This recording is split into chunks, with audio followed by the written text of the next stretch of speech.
Révélation sur le ciel. Ensemble, en tant que groupe, 7 jeunes Colombiens ont été emmenés par Jésus-Christ pour visiter le paradis. En raison de l'enregistrement duquel est tirée cette traduction, nous avons seulement pu traduire 6 témoignages. Premier témoignage. 2 Corinthiens, chapitre 12, verset 2. Je connais un homme en Christ qui fut, il y a 14 ans, ravi jusqu'au 3e ciel. Si ce fut dans son corps, je ne sais. Si ce fut hors de son corps, je ne sais. Dieu le sait.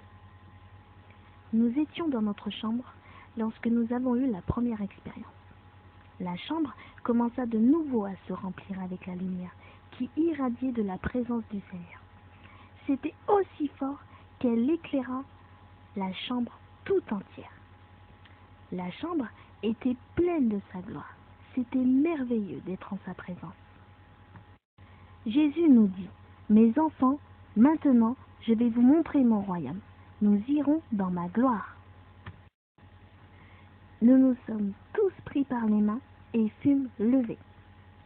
Je regardai en bas et j'ai vu que nous étions hors de nos corps. Comme nous avons quitté nos corps, nous étions habillés dans des robes blanches et nous commençâmes à monter à une très grande vitesse.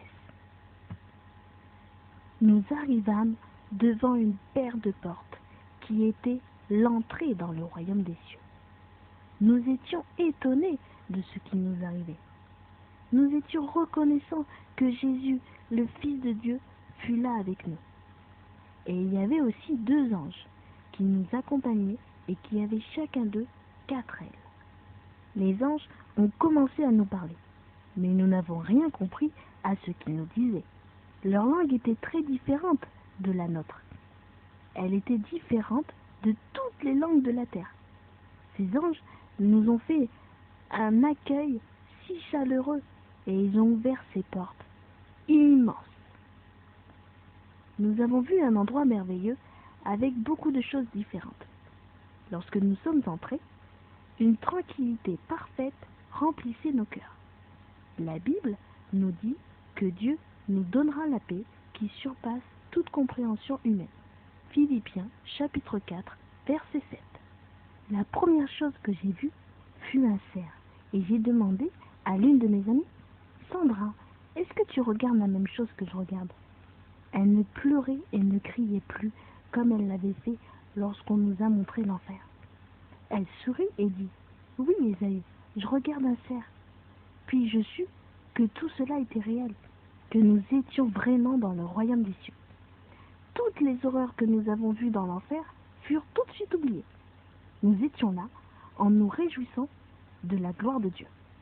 Nous allâmes vers l'endroit où se trouvait le cerf et derrière lui se dressait un arbre absolument énorme. Il était au centre du paradis.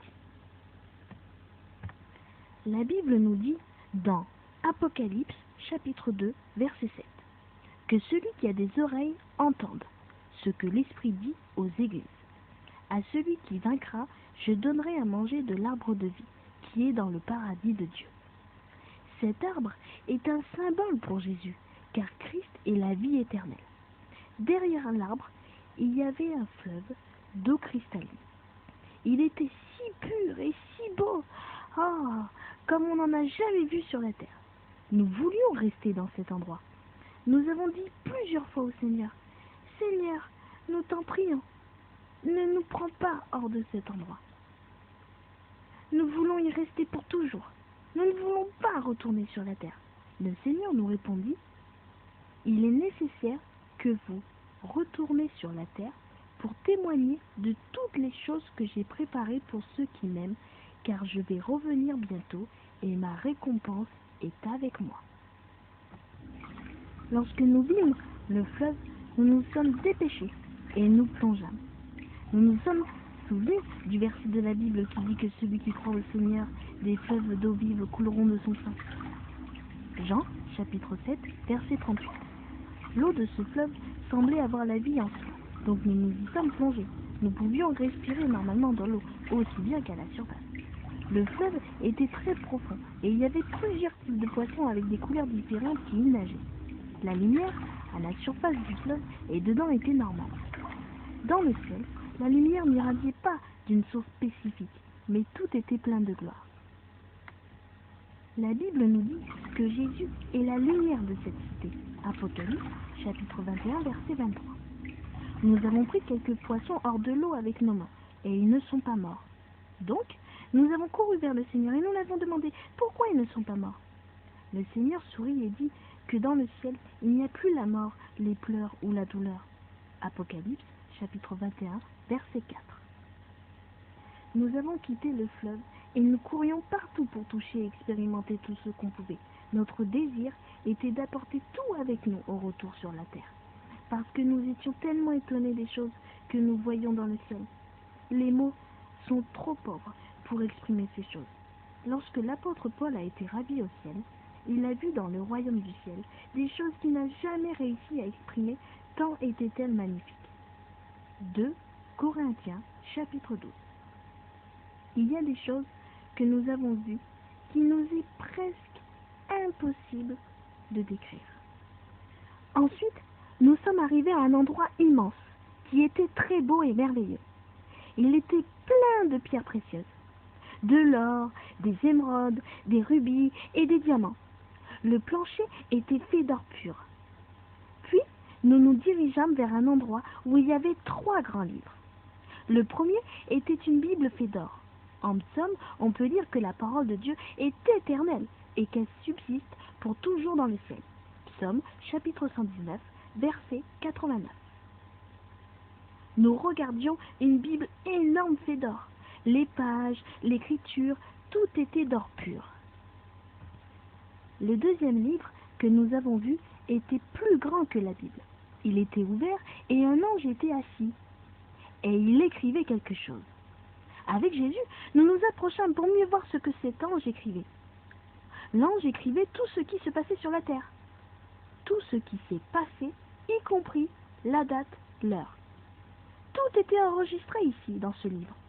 Cela confirme la parole de Dieu qui dit que les livres ont été ouverts et les gens furent jugés selon leurs actes écrits dans ces livres. Apocalypse, chapitre 20, verset 12. L'ange écrivait tout ce que les gens faisaient sur la terre, bien ou mal, ainsi était-il écrit. Nous avons marché jusqu'à l'endroit où se trouvait le 3e livre. C'était encore plus grand que le 2e. Il était clos, mais nous nous en approchâmes et nous l'avons tous pris de l'étagère selon l'ordre du Seigneur et l'avons mis sur un pilier. Les piliers et les colonnes du ciel sont si merveilleux. Ils ne sont pas comme ceux de la terre.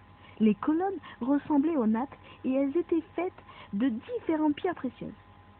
Certains d'entre eux étaient faits de diamants, d'autres étaient faits d'or pur, d'autres d'émeraude et encore d'autres étaient faits d'une combinaison de plusieurs types de pierres.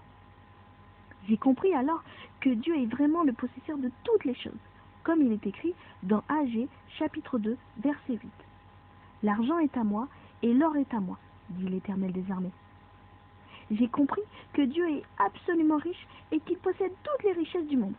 J'ai compris aussi que le monde entier, avec toute son abondance, appartient à notre Dieu, et il veut la donner à tous ceux qui le demandent avec foi. Le Seigneur avait dit « Demande-moi et je te donnerai les nations pour héritage. » Psaume, chapitre 2, verset 8. Ce livre que nous avons mis sur le pilier était si grand que nous avons dû marcher chaque page de l'autre côté pour tourner la page. Nous avons essayé de lire ce qui était écrit dans le livre parce que le Seigneur nous l'a demandé. Au début, il fut difficile à lire parce qu'il était écrit avec des caractères bizarres qu'on ne pouvait pas comprendre. C'était différent de toutes les langues de la terre. C'était quelque chose complètement céleste. Avec l'aide du Saint-Esprit, on nous a donné la grâce de le comprendre. C'était comme si un bandage fut enlevé de nos yeux et maintenant, nous pouvions comprendre l'écriture aussi bien que notre propre langue. Waouh! Nous avons vu que tous nos noms y étaient écrits et le Seigneur nous dit que c'était le livre de vie. Apocalypse, chapitre 3, verset 5. Nous avons observé que nos noms étaient différents de ceux que nous avions sur la terre. On avait des noms nouveaux. comme un témoignage pour la parole de Dieu qui dit qu'il nous donnerait un nouveau nom que personne ne connaît, si ce n'est celui qui le reçoit. Apocalypse, chapitre 2, verset 17. Dans le ciel, nous avons pu prononcer nos noms, mais une fois de retour sur la terre, ils furent enlevés de nos mémoires et de nos cœurs. La parole de Dieu est éternelle, et elle doit être accomplie. Chers amis, la Bible dit dans Apocalypse, chapitre 3, verset 11, « Ne permettez à personne de prendre votre couronne. » Ne laissez personne d'usurper ou enlever cet endroit que le Père a préparé pour vous. Dans le ciel, il y a des millions de choses qui sont tant magnifiques qu'on ne peut pas les décrire en mots. Mais je veux dire quelque chose. Dieu vous attend. Quand même, ce sont seulement ceux qui persévèrent jusqu'à la fin qui seront sauvés. Marc, chapitre 13, verset 13.